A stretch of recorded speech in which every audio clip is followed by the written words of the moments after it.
नमस्कार. सर्वप्रथम आपणाला श्रावण मासाच्या खूप खूप हार्दिक शुभेच्छा. हा श्रावण मास म्हटला म्हणजे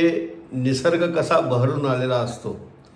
कवीच्या भाषेत सांगायचं झालं तर श्रावण मासी हर्ष मानसी हिरवळ दाटे चोहीकडे क्षणात येते सरसर शिरवे क्षणात फिरून ऊन पडे. असा हा सगळ्यांच्या आवडीचा आणि जवळजवळ पावसाळा समजून हिवाळ्याची चाहूल आता इथून लागणार या दृष्टिकोनातून हा मास अत्यंत महत्त्वाचा. आणि दुसऱ्या बाजूने जर विचार केला तर भक्तिरसामध्ये न्हावून निघणारा असा हा श्रावण मास आहे. या श्रावण मासामध्ये शिवभक्ती प्रामुख्याने केली जाते आणि या श्रावणामध्ये वेगवेगळे सण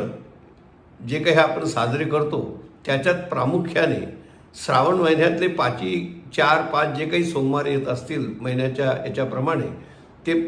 सर्व सोमवार आपण व्रत उपवास म्हणून करतो. त्याच्यानंतर नागपंचमीचा सण असेल,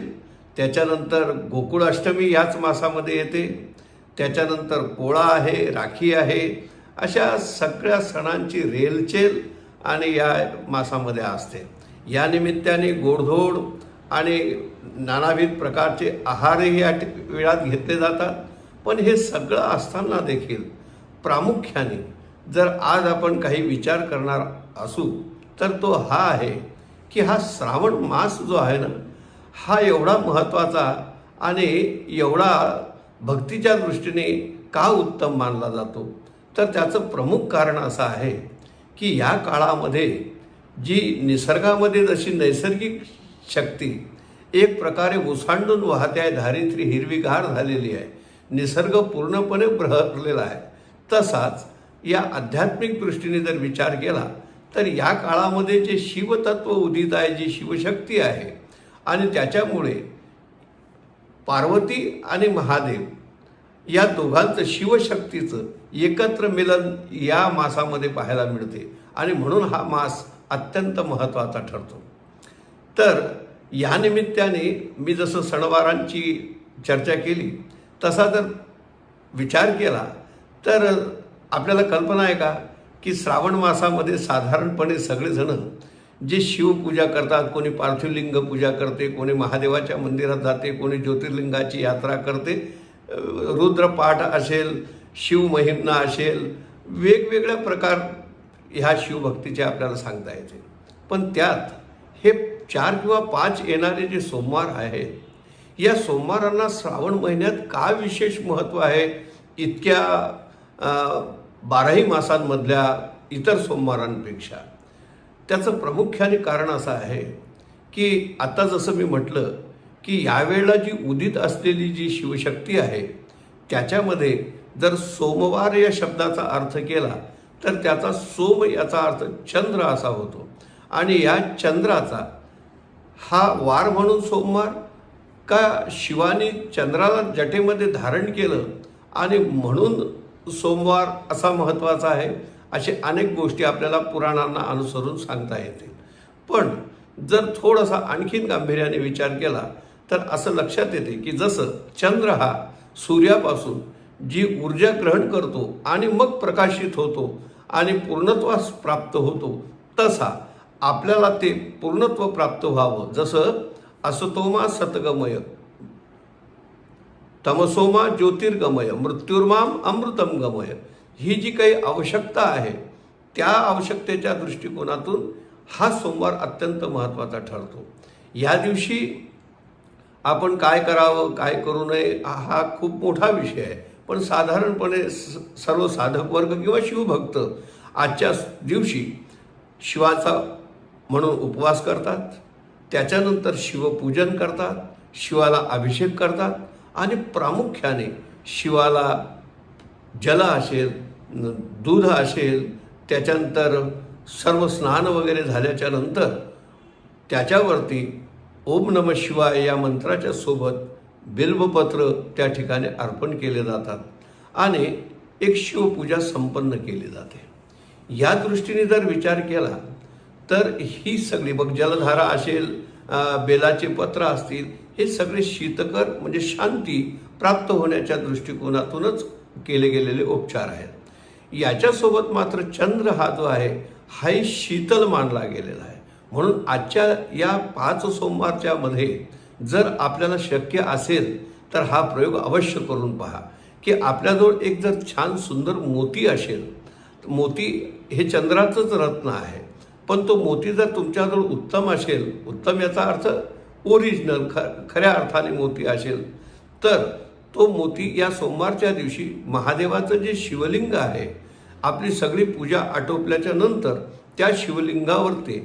हा मोती ठेवावा आणि दिवसभर तसाच त्याला त्या ठिकाणी असू द्यावा. आणि त्याच्यानंतर असे 5ही सोमवार जर आपण, किंवा येणारे 4 असतील 5 असतील,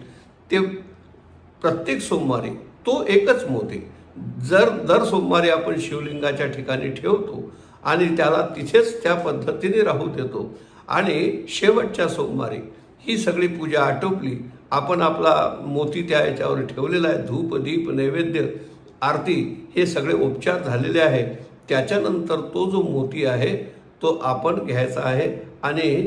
चांदीच्या धातूमध्ये तो जर अंगुठी बनवून आपण जर आपल्या बोटामध्ये जर त्याला धारण केला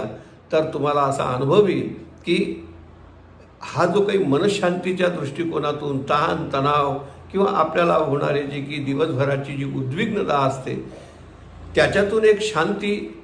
एक सुख प्राप्त होण्याच्या दृष्टीने हा एक प्रभावी उपाय आपल्यासाठी सिद्ध होऊ शकतो. आणि म्हणून म्हणजे केवळ याला ज्योतिषाचा आधार म्हणून मी नाही सांगत आहे, पण खऱ्या अर्थाने शिवाचा ही जी काही उपासना आहे, ही काही साधना आहे, ही जी काही भक्ती आहे, त्याच्यामधून हीच एक प्रामुख्याने गोष्ट आपल्याला प्राप्त करायची असते की जी काही आपल्या ठिकाणी जो काही उद्वेग आहे, जे काही मानसिक ताणतणाव आहेत, या सगळ्यातून आपल्याला एक प्रकारचं स्थैर्य, स्थिरता, शांती जर प्राप्त करायची असेल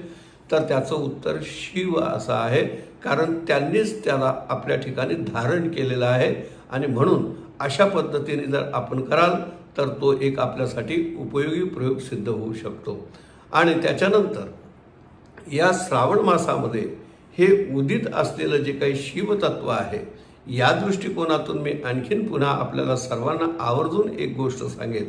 की जिथे आपण शिवजीला ह्या सगळ्या गोष्टी अर्पण करतो, पूजन करतो, ही चांगलीच गोष्ट आहे, पण यासोबत एक डोळस विचार म्हणून जर आपण असा विचार कराल की आपण एखादं बेलाचं झाड एखाद्या चांगल्या ठिकाणी जर आपण लावलं तर ते झाड लागल्याच्या नंतर त्या झाडाचा उपयोग सर्वांना होईल, त्या झाडावर काही पक्षी बसतील, त्याला काही फळं लागतील झाडाला, त्या फळांचा उपयोग बेलाचा मुरब्बा किंवा अनेक औषधी म्हणून करता येईल. पण असंच विचार करा की समजा तुम्ही प्रत्यक्ष शिवाच्या पिंडीवर 108 बेलाचे पानं वाहिले, पण तुम्ही लावलेल्या झाडाचे 4 पानं तोडून जर कोणी महादेवाच्या पिंडीवर वाहिले तर वाहणाऱ्याला त्याचं पुण्य मिळेल का ज्यांनी ते झाड लावलेलं आहे त्याला मिळेल? अर्थात ज्यांनी झाड लावलं आहे त्याला मिळेल. आणि अशा प्रकारे आपल्या हातून एक प्रकारचं वृक्षारोपणसुद्धा होईल. हरतालिकाचं हेच तर व्रत आहे आणि म्हणून आपण एक छान उपक्रम या दिवसामध्ये जर हाती घेतला तर मला वाटते सगळ्या शिवभक्तांनी बेलाचा असेल, औदुंबराचा असेल, पिंपळाचा असेल, कडुलिंबाचा असेल, अशा प्रकारचं वृक्षारोपण या मासामध्ये जर आपण करताय तर मला वाटते ती पण एक डोळस शिवपूजा आपल्या हातून त्या ठिकाणी होते आहे आणि ती आपल्या ठिकाणी प्रेरणा देण्यासाठी शिवाची प्रत्यक्ष करत असलेली पूजा ही आपल्यासाठी प्रेरणादायी ठरते. आणि म्हणून दर सोमवारी आपण करता तशी पूजाही करा, पण त्या पूजेच्या सोबत आपण एक वृक्ष नक्की लावा आणि बघा आपल्या असं लक्षात येईल की आपल्यामध्ये शिवभक्तीच्या सोबत आणि एक नवीन या जीवनाचा एक आरंभ होतो आहे आणि आपलं जीवन विकसित होते आहे आणि आपल्या जीवनाला एक प्रकारची स्थैर्य, एक प्रकारची शांती प्राप्त होते आहे. ह्या सगळ्या गोष्टी या मासामध्ये या शिवशक्तीच्या द्वारे प्राप्त होत असतात. आणि म्हणून महामृत्युंजयाचा जप असेल, पंचाक्षरी शिवमंत्र असेल, जे काही शिवाच्या संदर्भामध्ये आपल्याला म्हणता येत असतील ते मंत्र, ते स्तोत्र किंवा रुद्रपाठ हे आपण अवश्य करा आणि शिवाची उपासना करून शिवशक्तीची प्राप्ती करा आणि तो भगवान शिव आपल्याला ते अपेक्षित असलेलं सर्व सुख, सौख्य, शांती, आरोग्य प्रदान करू अशी प्रार्थना करून इथे थांबतो. ओम नमः शिवाय.